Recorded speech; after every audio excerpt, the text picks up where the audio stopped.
ओम शांति।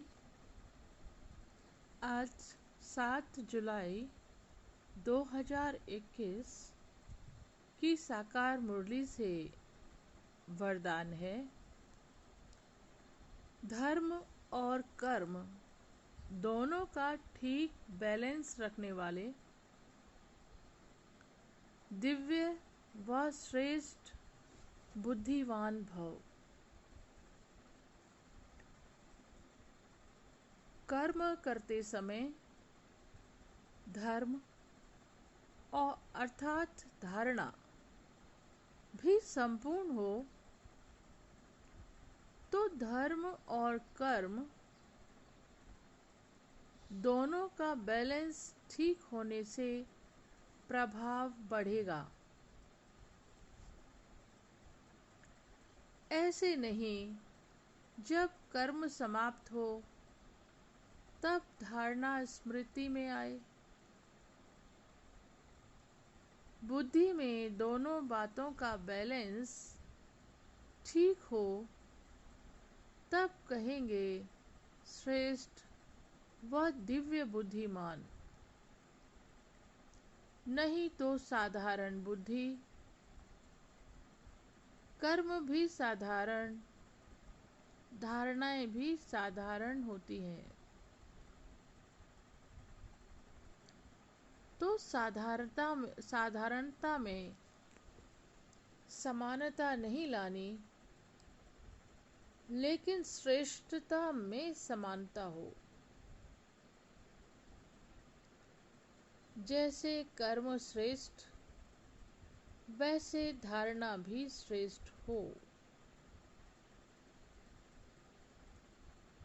तो बाबा क्या समझा रहे हैं?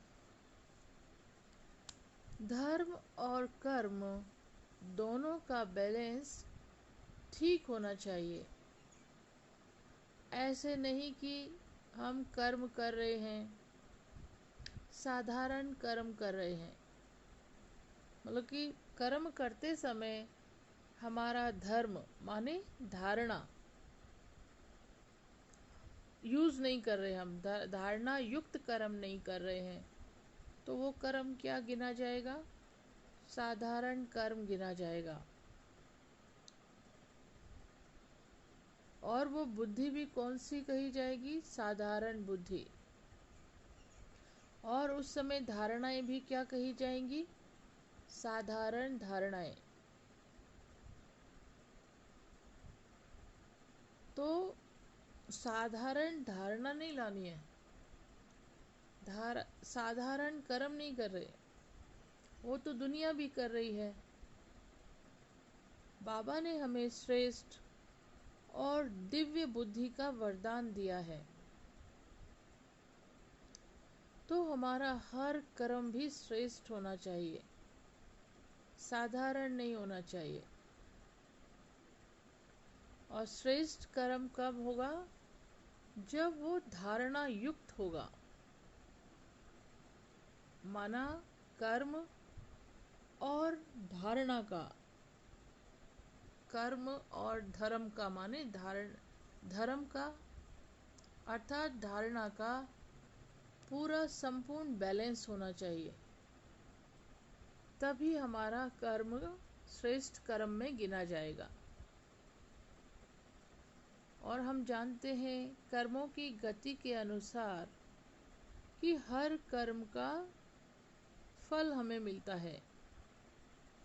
अच्छे कर्म का अच्छा फल मिलता है और बुरे कर्म का बुरा फल मिलता है। यही कर्मों की गुह्य गति है। और कर्म के बिना हम रह नहीं सकते। कर्म तो हमें अंत तक करना ही है और कर्म का ही फल हमें मिलता है। तो कर्म कैसे होने चाहिए?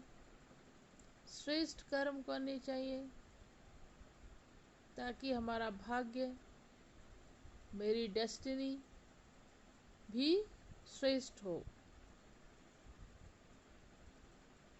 तो कब कर्म श्रेष्ठ होगा? जब कर्म और धर्म दोनों का बैलेंस होगा। खाली कर्म ही नहीं करना है कि अभी हम कर्म पे कर्म कर रहे हैं और जब कर्म समाप्त होगा, जब कर्म से फ्री हो जाएंगे तब हम धारणा में आ जाएंगे। तो ये तो कर्म करना अलग और धारणा करना अलग हो गया। लेकिन हमें क्या करना है? हर कर्म धारणा युक्त हो, दोनों का बैलेंस हो। धारणा भी साथ साथ हमारी होनी चाहिए। जैसे हम ज्ञान, बाबा हमें ज्ञान दे रहे हैं, तो ज्ञान की धारणा हमारे हम में होगी, तभी हम कर्म करेंगे, तो कर्म श्रेष्ठ कर्म गिना जाएगा, है ना। अब ब्राह्मण बने हैं तो पवित्रता की धारणा हमने की ना, तो कर्म करते भी हमें पवित्रता की धारणा होती है। हर कर्म ज्ञान की धारणा के अनुसार होता है। धर्म माने ही धारणा। तो 4 सब्जेक्ट हैं: ज्ञान, योग, धारणा और सेवा। तो धारणा मतलब जो ज्ञान बाबा हमें दे रहे हैं, उस ज्ञान को अपनी लाइफ में धारण करना, उसका स्वरूप बनना। जब हम उस ज्ञान को धारण करके फिर अपने कर्म को करेंगे, तो वो कर्म धारणा युक्त कहा जाएगा। और जब धारणा युक्त कर्म होगा तो उसमें कोई गलती नहीं होगी, वो श्रेष्ठ कर्म में गिना जाएगा। और जब हम बुद्धि में दोनों बातों का बैलेंस ठीक रखेंगे, तो उस बुद्धि को भी श्रेष्ठ बुद्धि या दिव्य बुद्धि कहते हैं।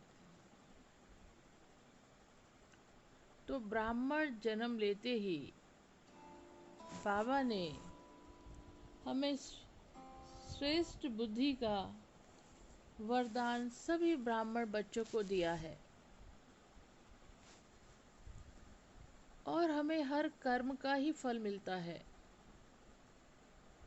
तो हर कर्म पर इतना अटेंशन हो कि एक भी कर्म साधारण ना हो, हर कर्म श्रेष्ठ हो, हर कर्म धारणा युक्त हो।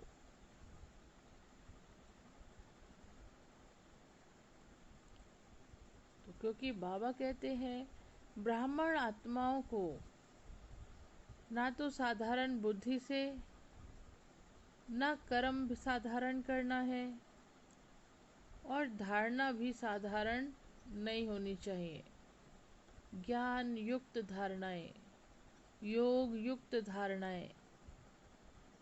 फिर हम कर्म क्षेत्र पर कर्म में आते हैं, तब हमारा श्रेष्ठ कर्म होता है। और उस बुद्धि को भी हम दिव्य बुद्धि, श्रेष्ठ बुद्धि कहते हैं। तभी कहते ना, कर्म, अकर्म और सुकर्म, इन्हीं से ही हमारे भाग्य बनता है। तो इन्हीं के अंतर को समझना है। और हर कर्म सुकर्म हो, साधारण भी नहीं हो, गलत कर्म भी नहीं हो, श्रेष्ठ कर्म हो। तो हर कर्म जब हमारा धारणा युक्त होगा, उसमें कर्म में धारणा का बैलेंस होगा, तब वो कर्म श्रेष्ठ कर्म में गिना जाएगा। जैसे कर्म श्रेष्ठ, वैसे धारणा भी श्रेष्ठ होनी चाहिए। तो दिव्य बुद्धि हमारी का वरदान हमें मिल जाता है। तो हर कर्म पर अटेंशन देना है, चेकिंग करनी है, क्या हर कर्म धारणा युक्त है।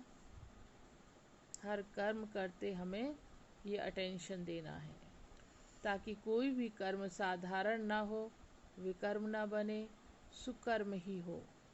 तो उसी से हमारी डेस्टिनी बनती है। ओम शांति।